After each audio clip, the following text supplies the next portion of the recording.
Spring onion, not spring onion. What is it you say?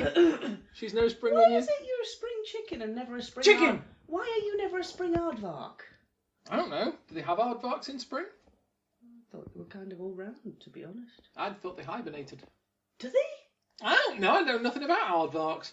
Okay, I'm going to have to go look up what aardvarks A medium-sized insectivore with a protruding nasal implement. Chicken? An aardvark. Oh! It's an aardvark. Can't you see that, Your Highness? It's a bloody aardvark. Oh dear, still on aardvark, are we? I'm afraid so, sir. And if I ever meet an aardvark, I'm going to stamp on its protruding nasal implement so that it couldn't suck up an insect if its life depended on it.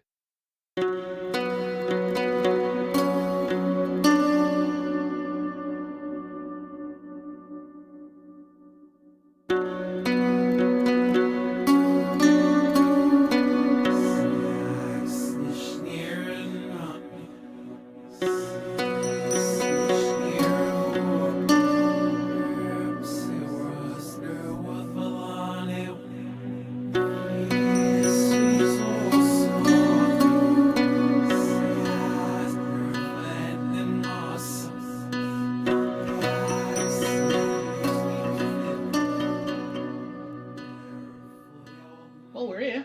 Thanks. Here in the kitchen. I mean, round the campfire. We are. Yeah. Are we doing campfire? Yeah. Okay, that's all right. I always do the campfire. I'm just thinking because it's winter. I didn't know whether you wanted to be outside around the campfire, albeit we'd have to bank it up a bit and make it a bit. Yeah, I might have to bank it a bit, but it's still good. That's cool. Yeah. An aardvark. And Where were we? aardvarks. Okay. Where did you want to be? Well, if we're going to start somewhere, I guess we've got to say, hail and welcome. Hail and welcome. Well met. Well, by moonlight. Possibly, depending on where you are and when you are in the world. This is true. Yes. There may or may not be moonlight, depending. There may be moonlight. You're not, are you? You are. You are. I'm just saying there may be moonlight. But if there's music And music. And love. and romance, We could always hear some music and dance. Ah. Welcome to Frithcast episode 26. 26. I think 26. We did. Yes. I ran out of fingers and toes, but I think we're at 26. It might be 26, somewhere around there. Anyway, it's the one after That one. the last And before one the other one. and before the next one. Okay. We'll mark it up properly before we put it up. It'll be fine. Whatever it says on the tin is what it was. Yeah. We'll go look at it later. The tin. Yeah. That we haven't read yet. So, hello. Fine. Welcome Hello. to episode probably Sorry, 26. getting slightly distracted and sidetracked, but actually that's kind of going to be quite good for this episode because we're going to be talking about tricksters. Oh, really? Oh, really? Okay. Oh, yes. In heathenism, in Asatru, there is one very notable trickster, but I also want to have an investigate round some of the other tricksters, and as usual, we'll throw shed loads of links in and you can go off and zoom around and have an explore. That sounds like an excellent plan. Oh, would you like the music to go here? Possibly. Okay. Or later. Or later? Earlier? Actually, we've got quite a bit, so maybe earlier. Earlier? Yeah, Okay. that'd be good.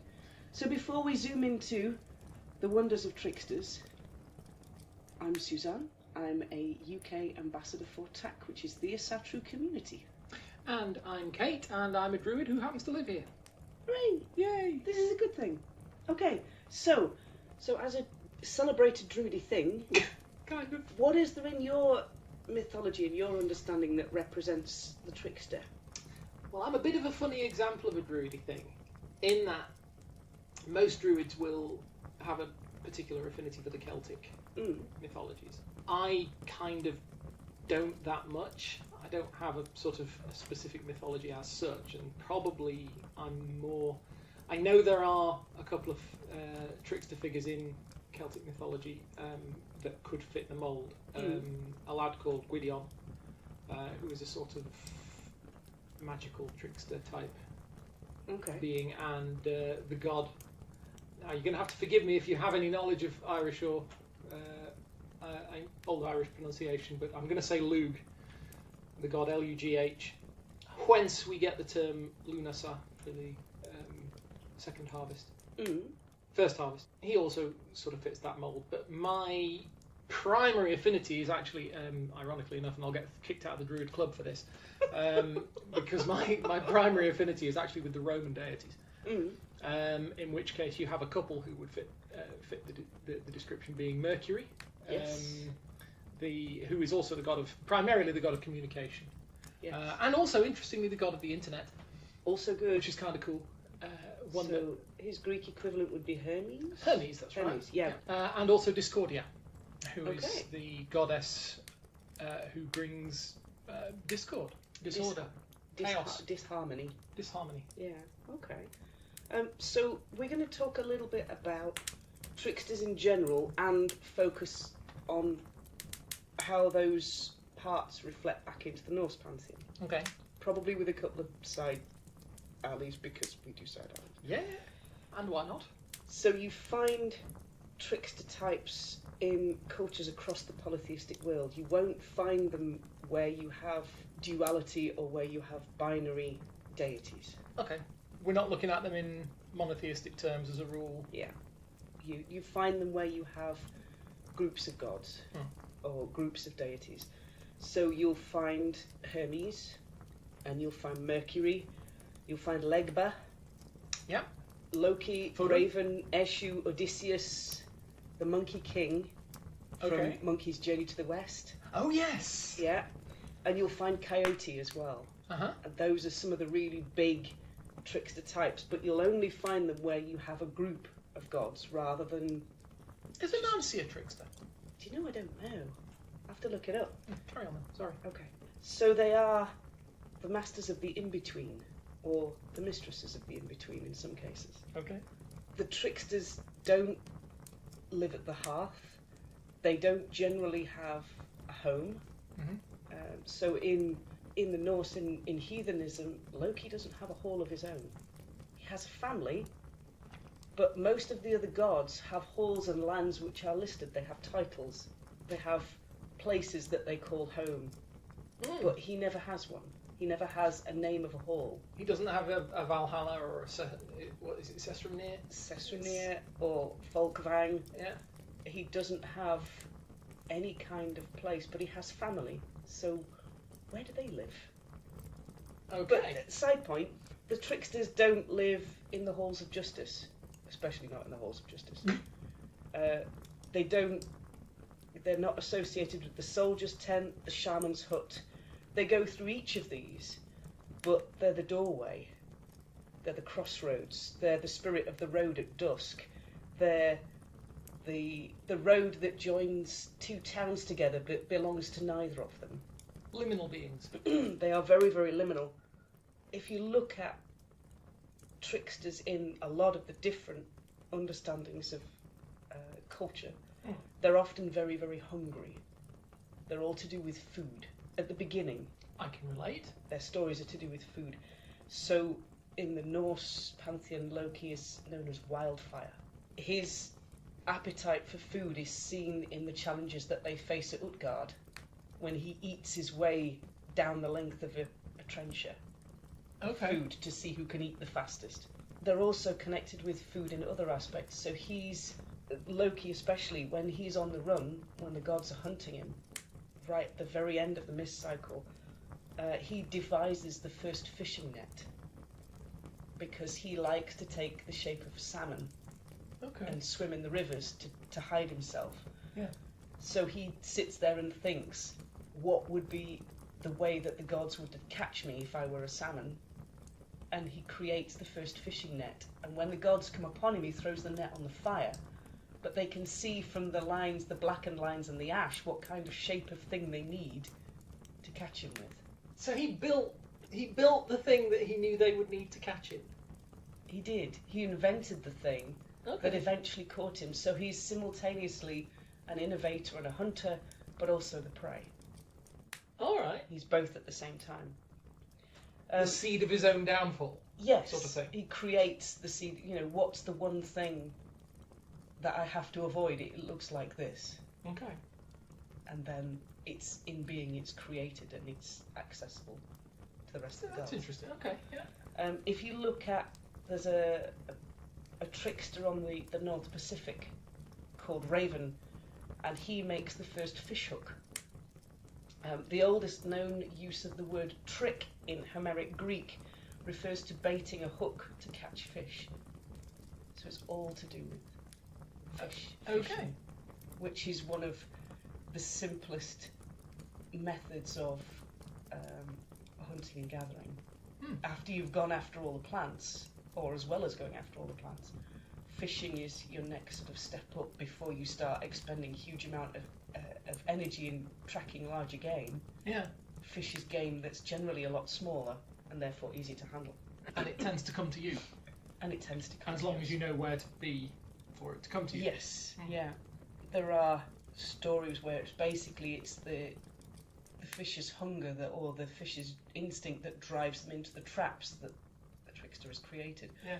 Coyote creates a fish trap and tells the salmon, "Hey salmon, jump into my trap," and the salmon does because it's spawning time.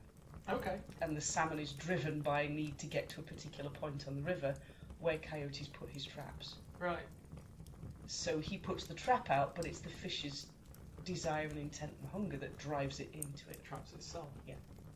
Like a monkey trap. Like a monkey trap. You put the a little hole that it can get his hand into. Yeah. Put sweeties inside. Yeah. It grips the sweetie. Yeah. Tries to pull its hand out, but now it's bunched fist with the sweetie and it can't come out through the hole. Yes, but it doesn't think of letting it go. But it doesn't want to let the sweetie go because it means doing without the sweetie. Yeah. Which is So for me, I'm going to be using a lot of the word trickster, but for me the word isn't just somebody who plays pranks. Okay. It's a lot deeper than that, and it's a lot more complex than that. If I give you an example, we'll stick with the fish thing because we've just kind of, hopefully it's nice and fresh in people's memories. Fresh fish. Fresh fish, we catch them, you buy them. Sorry. Okay, never mind. If you set a fish trap and you are, you pray to the gods and say, please bring me some food today and put it in my trap when I check it later because then I can eat and I can carry on living. Yeah. If you go back to the trap and there is no fish, or if you go back to the trap and there is fish, you can put either of those down to your petition with the gods or your skill in making the trap. But you've got that binary exchange. You either have a fish or you don't. Yeah. The trickster represents to me the third thing that can happen. If you are faced with two paths, you take the third way. Okay. And the third thing that can happen, how do you explain if your trap breaks? So, for me, the trickster is the third way. The way that is different from how society expects. The Lord of Mischief is a literal imitator. So he will change his face, his shape, and his species as pretty much as freely as we change clothes. Okay. The posh word for that is polytropic. He changes many ways. Yeah. Polytropic. Polytropic. Yeah, So he changes many ways. He's not the only trickster that does that kind of thing. If you look at our word mercurial, from Mercury, meaning somebody inconsistent and somebody shifting. Yes, true. Something that changes, a metal that acts like a liquid. Something that doesn't obey the understanding that we have of the world. It's a metal, it's solid. Yeah. If it's a liquid, it's not a metal. Get your head around it, because, except Mercury. So we have a word mercurial for somebody who shifts and twists and somebody who isn't. And it is a thoroughly baffling thing to look at. And if you get a chance, I was going to say if you get a chance to play with some mercury, obviously don't, because it's highly toxic. But I have seen people clear up thermometer spills when it was old-fashioned mercury thermometers and not electronic ones. Yeah, it's fabulous. And just as a little aside, on the way past, another thing I learned from QI, I think, if you had a bucket of mercury, you could float a cannonball in it. No. Yeah. You get a proper iron cannonball. Oh, you know how heavy they are? Yeah. Put it in a bottle. Put it in a big bucket of mercury, and it will float on the liquid. It's weird. That is mad. Yeah. That is some mad mercurial stuff right there. if you look at a lot of trickster figures, they are literally cataclysmic change agents. If you look at Loki, he aids the theft of the apples of immortality, and the gods begin to age. Okay. And he gives that immortality, he gives that agent of immortality, those apples, he gives them to the giants, and they get a taste of immortality. And then, as part of the same tale, he inverts it and gets the apples back to the gods. And the one giant that comes after the apples and wants them back, they end up building a fire and roasting him alive as he hits the walls of Asgard. That's a very reasonable way of dealing with him. Yeah, no. That's a little bit like if I hadn't seen such riches I could live with being poor, isn't it? Yes. So he is an agent of change. Yeah. He is an agent of chaotic change, opportunity. He brings disorder, he brings vulnerability, quite literally in that particular tale. He lets the gods understand what mortality is, so that they fully appreciate their immortality, and then reverses the situation and gives them their immortality back when he goes and fetches the apples. He's also instrumental in the death of Baldur. Yes. So as an agent, this cataclysmic change agent is part of what I mean when I say the word trickster. For me, the trickster represents accidental gain and accidental loss. Okay. All in the same breath. Two sides of the same coin. Well, maybe not even a coin. Two sides of the same fish. That is just unexpected. Tricksters are, I mean, we've talked a little bit about how they take the accepted norms of the society that they're in and twist them, shape them up. And he not only does that with the apples of immortality, and also with the death of Baldur. He takes the ongoing society and shifts it in a different direction. He's also, like many of the tricksters, known for connections with shame and speech and not knowing when to shut up. Well, Saying too much, saying it at an inappropriate time. Yeah. So if you look at one of Coyote's stories, he decides he's going to be the sun god. So he goes into the sun lodge and he can see everybody. So he sees the people who are quite enamoured with each other from afar and tells them, because that's a good thing to do. And those who have quarrels with each other in private, he tells all of their village so that they can, sort it out, because that's what the sun god does. Right. He has no sense of tact, he has no sense of shame, he has no sense of knowing when is a good time to not talk. Okay.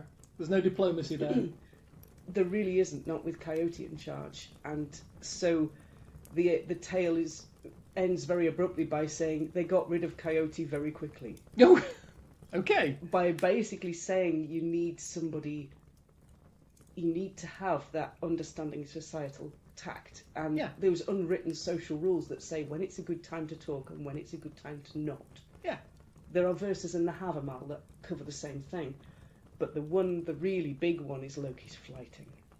In Loki's flighting, he insults, I think, about 14 people in a row, one after the other. Yes. And he doesn't have any idea of tact, and he tries... It's not a guilt culture that he's imitating, it's a shame culture. He's bringing up all the things that are shameful about those people. Yeah. I mean, it's fair to say there he's not trying to be tactful. I mean, he's trying to do just that. He's trying to drag out all the things he thinks is going to make people... Yes. He's going to belittle people in front of everyone else. In front of everybody. He also, as part of another tale, he has his lips sewn shut by a very, very irate dwarf. That's irate. Very, very I've irate. been irate with people before, but... Not to that example irate. This very, very irate dwarf craftsman has been promised Loki's head. Okay. For a wager. And I take it I'm reading that with the assumption that he didn't want the rest of Loki attached to it. He did not want the rest of Loki attached to it. But when it came time to collect his prize, Loki said, well, you can have the head, but you can't take the neck. Awkward. Very awkward. So the dwarf decided that as he had the head, he could do anything he wanted to with it, and so he sewed Loki's lips shut. Okay. Loki didn't take the hint, and he just pulled the thong out and carried on talking. Ouch. Yeah. So you've got to say that the man has some, yeah, courage there. Quite. So he doesn't know what's socially acceptable and what isn't, or he does, and he chooses to deliberately ignore that. Mm. And he doesn't know when it's socially acceptable not to give secrets away. Okay.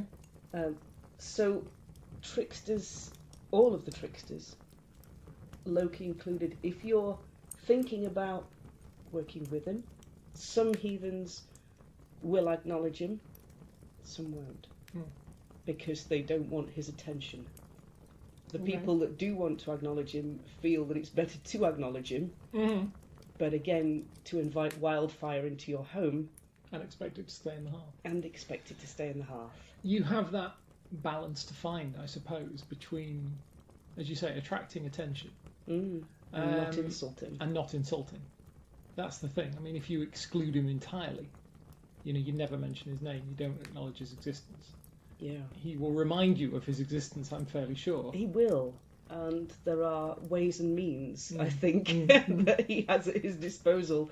And certainly the myth cycle is full of examples of what his potential is. Yeah. So, for me, tricksters help people to see to the heart of something by showing us what it actually is, by turning it on its head and saying, look at it this way. Invert it, does it still make the same sense to you? But we often see Loki in different shapes in the sagas. Different species, different face. So which one is the real Loki? Does it have to be any of them? Can it be all of them and any of them at all? And that's kind of what I find beautifully paradoxical about him, is the fact that he wears so many different faces and shapes and is mercurial. Yeah. It defies categorization, defies words that you can put to him, but he's the one that shows you the truth of things by inverting what goes on. So for me, he's more than a trickster, and he's more than somebody who just plays pranks for laughs. He's someone who offers lies to reveal the truth to you, and then leaves you very confused about whether you should be accepting that knowledge or not. Yeah. He brings chance events which bear opportunities or bear messages, and then it's kind of, up to you as to what you do with it. He will throw it your way, might. And then see how you cope. And see how you cope, see what it is. For me, he embodies potential. That, for me, is his big aspect. He is the potential. And what that potential is, anybody's guess. It could be... He knows, but you don't get to. Potential for something very, very good. Potential for something that looks good, but probably isn't. Yeah. Potential for something really not good at all. I mean, he will use any and or all of those in equal measure. Yeah, I think the way you're describing him, it's got to be something. I mean, and it's a similar theme to the trickster concept throughout mythologies around the world, I'm sure. But he is basically where wisdom comes from, in a way, because he's the, as you say, it's the way by which you come across challenges and you find out where things can go and how well equipped you are to deal with them. Yes. Yeah, very much so. I mean, he will no doubt leave a lot of people lying in the dirt, and that couldn't deal with whatever situation he created. The picture I have in my head, aside from Tom Hiddleston, at the moment is John Delancey. Yes. Because it's essentially continuum. Yes. I think essentially what the way you're describing this concept is clearly what they had in mind when they were writing Q. Somebody who will just appear out of nowhere, shake things up enormously, with absolutely no sense that's discernible to the mortals who are having to sort of face it. Yeah. And it's all to do with teaching you lessons, or is it? Is it just because it's a laugh? Is it just there's no way of knowing, because the sort of the thinking that they're doing is on such a totally different level. Yes. Yeah, he's certainly that. Mm. So for me, he's the outsider who's also a friend. Mm. He's both and he's neither. He's imagination. He's the really awesome question, what if? Yeah. He's someone who highlights social constraints by twisting them about and saying, is this really what we want to be doing? Mm. Is this where you want to type things? Are these rules in place for a reason? Or are they something that we can twist? You can't have an absolutely stable society of order. Mm. You need change.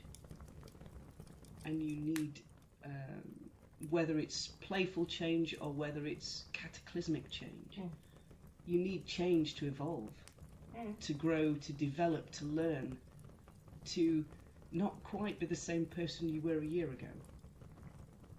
Very true. So for me, he's motley. He's satire. He is complexity, and he's innovation. And he's all of these things and none of them at all. And probably some other words besides. He's someone who is God or a giant, or he's both, or he's neither. All at once. He's light. Yes. Particle, wave, neither, both, something else. Something else. So for me, he's a something else. He's a necessary something else, because without innovation and change, we don't develop, we don't grow. But that innovation and change for me has to be tempered. It has to be tempered by progressivism and pragmatism. Yes. You have to have all three things, but in balance. And the myth cycle certainly shows the gods making good use of an agent of change to say, you've got us into this, you get us out of this. And change does. Yeah. I mean, in general political terms, it's like a society needing progressivism, needing conservatism, and needing, I suppose, development, a bit of a shake-up. You can't have a healthy society with just one or the other. No. Even if you have a stable society, you still have change in time. So you will still have an agent of change in there. So yeah, next episode we're going to kind of continue that on this theme. We're going to look at Loki's flighting in a little bit more detail. Okay. Because it is the most awesome insult contest. And I really wanted to put a whole episode together about the insult contest. So we'll stop there for today. And if you're not careful, we keep talking about things like this, I'll start telling you about the Fae. Oh, yeah. Lovely listeners, we're going to go have a bit more of a conversation about this. We'll throw you some links in the description like we usually do. Go and have a hunt round for yourself, see what you think. Yeah. Before we wrap up for today, I'm Suzanne. I'm one of the UK ambassadors for TAC. You can find me on Facebook as Suzanne Martin. You can find me on Twitter at Suzanne TAC, T-A-C. And if for whatever reason you want to get in touch with me, you can find me at glassrain.net, and my various social media accounts are linked from there. Lovely. So we will talk to you next time to talk all about the flighting. The flighting. The flighting. Yay. Yay. So we will see you next time, lovely listeners. All right. Bye-bye. Bye.